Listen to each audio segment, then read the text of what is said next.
Hello everyone, it's Josh Person here, podcasting from the UK this weekend, up in northern England in the Lake District, going up to the Dales, some of the most beautiful places I've ever been in the world.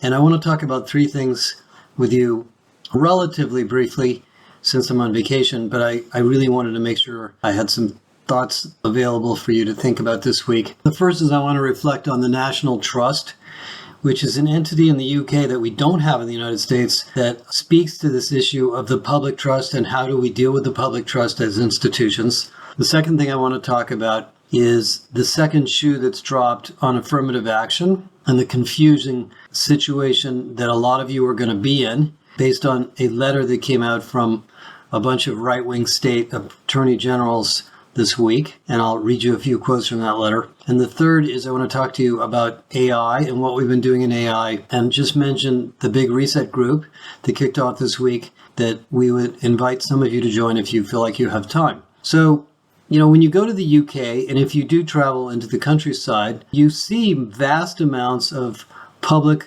land that is extremely well maintained. I mean, not just like the national parks in the United States, at least as good or better. The trails are very clearly marked.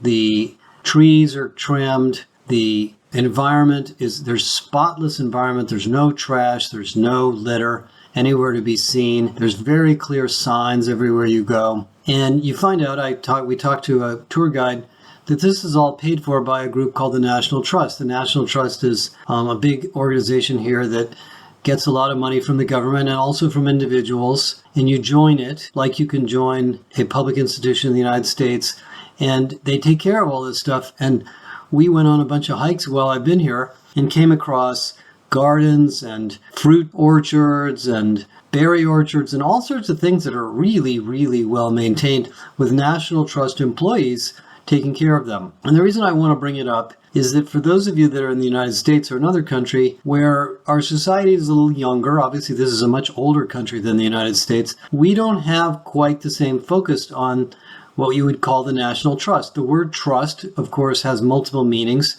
but it means you trust it. And implicit in the National Trust is the idea that in the UK, the country as a whole, I'm sure there's people that disagree with this, want to take care of public good. The public goods being the environment. And you can extend that to the global warming issues and other things as well. And what I walk away with as just a little thought here from our week so far this week is that we all are part of the public trust.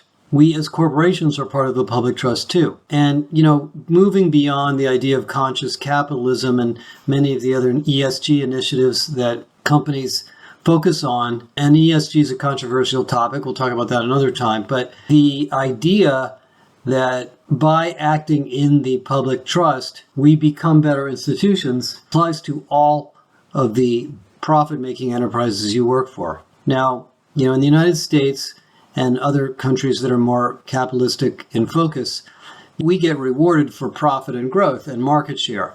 So your bosses, your CEOs, CFOs, whoever you may report to, of course want to do the right thing for the employees and for the customers and for society and the communities, but they have to do it in the context of, are we making a profit and are we growing and are we beating our competition and so forth? Well, I would say being here is another reminder, and this is why I like to come to Europe, by the way, as often as I can, is that the older countries, the older companies, the older institutions are better at this than the young ones because they've learned over ups and downs and cycles of different type that when they act in the interest of all the stakeholders, they outperform.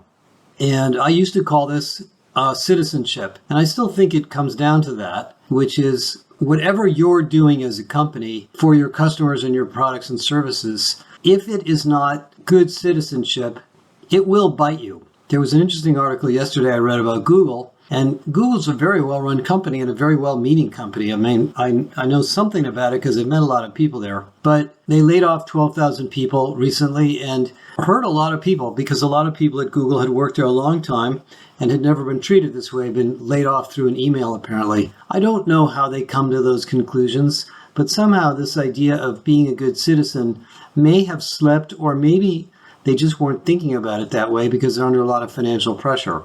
But being here in the UK and experiencing the public trust face to face around your environment and seeing how it works reminds me that we all have a lot to learn about this. And another funny example that I just reflected on while I'm here, we're in a part of the UK where the roads are very, very narrow. And we rented a car, not a huge car, but not a tiny car either. And I'm driving on the left side of the road, and I'm sitting on the right side of the car, and I'm sort of freaked out every minute we go around a corner, because if we run into another car on some of these narrow roads, it's going to be very, very tight. We're going to slow down to 1 mile an hour. We're going to be a few inches away from each other, and somebody might hit the brick wall on either side. But lo and behold, despite the fact that a lot of the British drivers drive very fast, in every single situation where I ran into this, which was a lot, this just in the last week, the other driver immediately slowed down and stopped and waited, and we slowly inched our way by each other. And I know that sounds kind of silly and a very small thing, but I don't sense that it would be like that in the United States. I think we're in a little more of a dog-eat-dog kind of climate where I live. So let me leave you with that idea that slow down, make a little room for the other guy, squeeze by so that you both come through safely, and the world is a better place for everybody. And I think that's a little bit of a vacation lesson for us to think about in our work environments in terms of how we treat people, if we have to do a layoff, are we being fair, and so forth. Okay, second thing I'm going to reflect on a little bit, and there's much more research yet to do on this, is the second shoe that is dropping somewhat like a rock on the affirmative action by the Supreme Court. Now, the affirmative action decision by the Supreme Court only had to do with education and admissions. But as Keith Sonderling warned me, Keith is the chair of the EEOC and a very, very strong advocate for business people and for fairness. And he warned me this is going to happen, and it's now happened. This week, a scathing letter was written to the Fortune 100 CEOs by the Attorneys General of Kansas, Tennessee, Arkansas, Alabama, Indiana, Nebraska, Iowa, South Carolina, West Virginia, Kentucky, and Mississippi. All right-wing governor states, I'm sure. And what the letter basically says, and it's a pretty insulting letter. If I was a CEO and I read this letter, I would be a little put out by it. But what it's essentially saying is that we are now extending the affirmative action decision by the Supreme Court to corporate diversity programs, and we are warning you and threatening you that if you use race-based quotas or any form of race-based reverse discrimination, we are going to sue you based on the Supreme Court results that just happened a couple of weeks ago. And the conclusion they come to is that let me just read you a couple of the comments in here. It's a very, very strongly worded letter. If your company previously resorted to racial preferences or naked quotas to offset its bigotry, that discriminatory path is now definitively closed. Your company must overcome its underlying bias and treat all employees, all applicants, all contractors equally without regard to race. Social mobility is essential to the long-term viability of a democracy, and our leading institutions should continue to provide opportunities to underprivileged Americans. Race, however, is a poor proxy for what is fundamentally a class distinction, which I'm not sure what that sentence means. Responsible corporations interested in supporting underprivileged individuals and communities can find many lawful outlets to do so, but drawing crude lines based on skin color is not a lawful outlet, and it hurts more than it helps. We urge you to immediately cease any unlawful race-based quotas or preferences your company has adopted for its employment and contracting practices. I don't know what a preference is, but we'll figure that out. If you choose not to do so, know that you will be held accountable sooner rather than later for your decision to continue treating people differently because of the color of their skin. Now, I live in a mostly black community, and I know, not personally, but pretty closely what it's like to be African American in the United States. It is not a pretty picture. It is not easy, even if you're well off and highly educated. Affirmative action started in the 1960s and the 1970s. It was outgrowth of the civil rights movement. The intention was to promote women and minorities into better positions, and it worked really well. My wife and I were just talking about this. You know, we are pretty sure that my wife and a lot of her friends, female friends who became executives, were helped by affirmative action.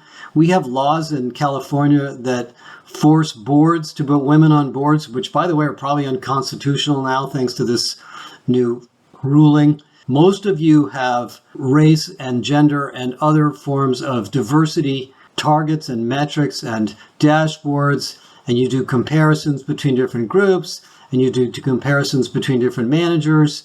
And the reason we do those comparisons is not to reverse discriminate by race, it's to point out bias and try to root the bias out of our companies so we can be more inclusive organizations. And we don't do that because we like it. We do that because it's good business and it's good, sound management practice. It's good for hiring. It's good for customers. It's good for, I talked about this in the last podcast or the one before. But thanks to this group of attorneys general and this, what I consider to be really over the top letter, you're going to all be asked by somebody, maybe your CEO, maybe not, to look at what you're doing with respect to this recommendation by these attorneys general. And no company wants to get sued. No company wants to be made an example of. But some of you will probably want to push back on this. Some of you won't. The reason I bring it up is not that I know the answer, but I want to sensitize you to this, that we're in a political environment, going back to Donald Trump and the Charlottesville uprising and a lot of other things, where in some states, the attorneys general and others are going to look for examples of companies that are using race-based quotas, just like what happened to Harvard University. And if you read the background on the Harvard case, the Harvard lawyers and many of the people supporting Harvard were arguing that the reason they did affirmative action was to make the university more diverse, which improves the quality of education, but also to help the society become more diverse and inclusive, given the fact that they're pretty, rarefied institutions and they're not very open-minded, generally speaking. They have a lot of preferences for legacy candidates and so forth.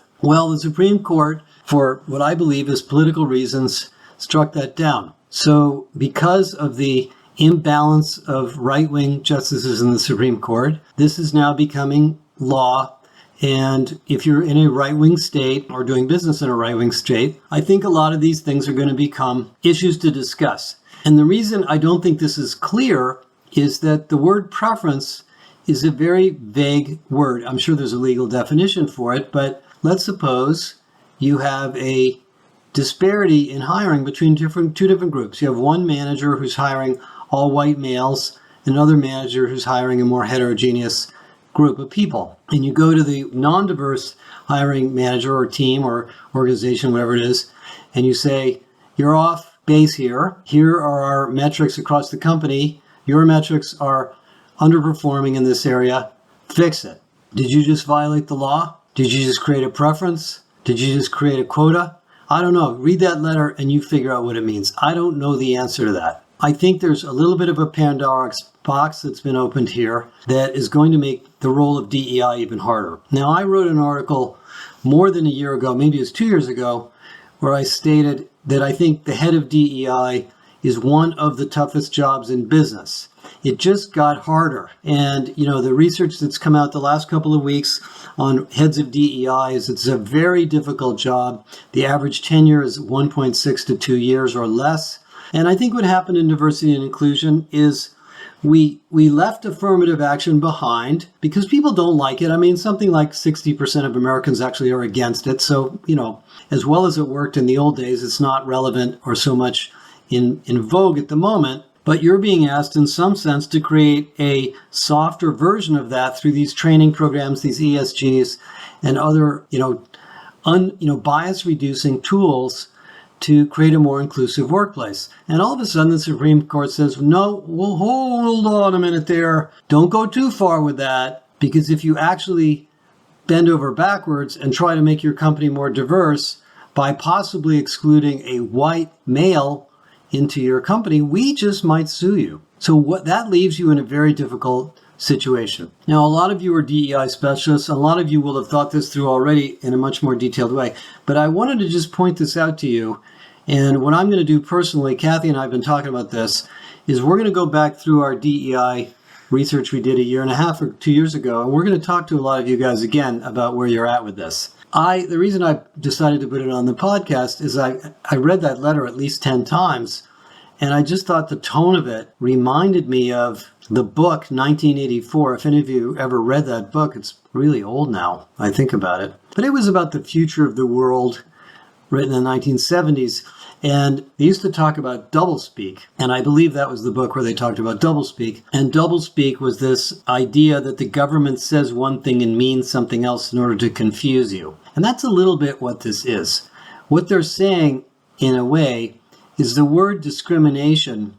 We're going to redefine what discrimination is. The original definition of discrimination, it's discriminating or hurting somebody who is disaffected by a decision in a way that is unfair to them. This new crew is reversing that, and they are saying, if you give preferences to somebody who's been discriminated against, you are practicing discrimination. And I think they're playing a big word game here, but we won't get into that. The bottom line is, this is out there, this is happening. I'm sure there's lawyers looking around for situations to create a case. And those of us that are interested in DEI as a real business strategy and not a big political issue are going to have to figure out how to tiptoe around this. The funny thing about it is in Europe, everybody's going in the other direction. The Europeans are creating stronger and stronger rules for people's sustainability, for transparency of diversity and pay equity metrics. I mean, they're just going full bore towards more and more inclusive business practices. And I think the United States goes through these gyrations because we are, in fact, whether we believe it or not, one of the most inclusive countries in the world, one of the most diverse countries in the world, becoming more diverse all the time. And that creates stress. And we're going through a period of stress. Okay, I'm not going to give you any clear answers here, but I just want you to be aware of this. The third thing I want to talk about now is AI, which is obviously fun for everybody.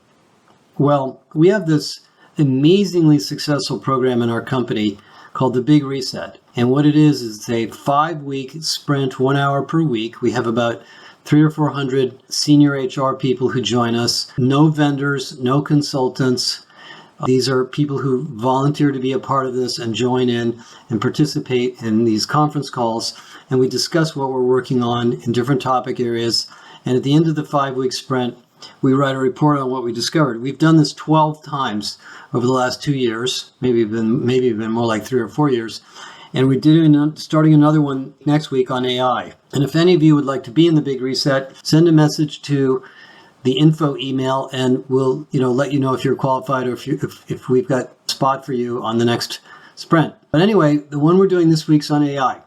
And we're going to be doing this for about a month and a half, 2 months. Then we'll write the findings. We're going to look at diversity. We're going to look at AI in recruiting. We're going to look at AI in employee experience. We're going to look at AI as an infrastructure in the implications of HR. We're going to talk a little bit about the generative AI stuff that we're building, that we've been prototyping and showing to a lot of you. And we'll come back to you in about 6 or 8 weeks. As part of that whole focus, this week we launched a report that I spent many hours on, interviewing almost 24 senior tech executives and mostly HR tech companies about what AI means to HR. And I encourage you to read that report. I'll put a link to it in the podcast notes. This is going to be a big deal. And, we have already had first call this yesterday, and people were asking questions like, what does this mean to my job? And what are the areas of AI that are going to be the most successful and so forth? As you know, you've probably heard from me before, I think this technology is going to revolutionize almost all of the things we do in HR eventually and disrupt many of the technology platforms that we have. And the vendors are very aware of this. There's a lot of exciting things going on. And there's a lot of plate tectonics taking place on the big platform side, OpenAI versus Google versus Microsoft, Elon Musk feels left out, so he's going to try to get into it. Lots of incredible vendors that have built large language models. I think most of you are going to have IT people building LLMs for your company, and they will probably be very powerful tools you'll be able to use within your company with the data inside of your company. The external LLMs like ChatGPT are great too, but a little bit less trusting because you can't really be sure where the data and information comes from. Just like when you type a search into Google, it's pretty good at telling you what's an ad. The generative AI is a little bit tougher, so you don't really know where the content came from. And that's really what we've been building, is a very, very trusted system for HR based on all the research we've done and no other sources of content. So anyway, we're going to be working on that. We'll keep you in the loop. And I think that's kind of it for today. I encourage you, if you have time over the summer, to take a couple of days and go someplace different, because what happens when you travel, as you know, I haven't had a chance to travel for some time, is your eyes are always open to things that you didn't really appreciate or didn't understand or didn't necessarily see in context in your home location or your home business or your home job. And that's what's been happening to me, of course, this week that I've been in Europe. We are really excited about many, many things that are coming out. We're working on our new leadership study, which is getting completed. Janet Mertens is finishing that up, and lots of things there to teach you about leadership that have changed, that we've discovered. We have a really, really fascinating research study going on the adaptive organization that we're going to be launching in probably October. And then we're also launching the systemic HR research in October that's coming along. And our team has been doing a lot of work on hybrid work and the extended workforce, the workforce ecosystem, more research on learning and skills. We just published an amazing piece of research on how SAP does pay equity, really innovative approaches to pay at SAP. And for those of you that are clients, you should probably read that, and we'll talk to you about what it means and how it all works. So anyway, lots of fun stuff going on. Have a great summer. I'll try to do this podcast next week as well and keep giving you a little bit of outside perspective on what's going on in the world of work, the world of HR, the world of taking care of our employees and taking care of our organizations. Thank you.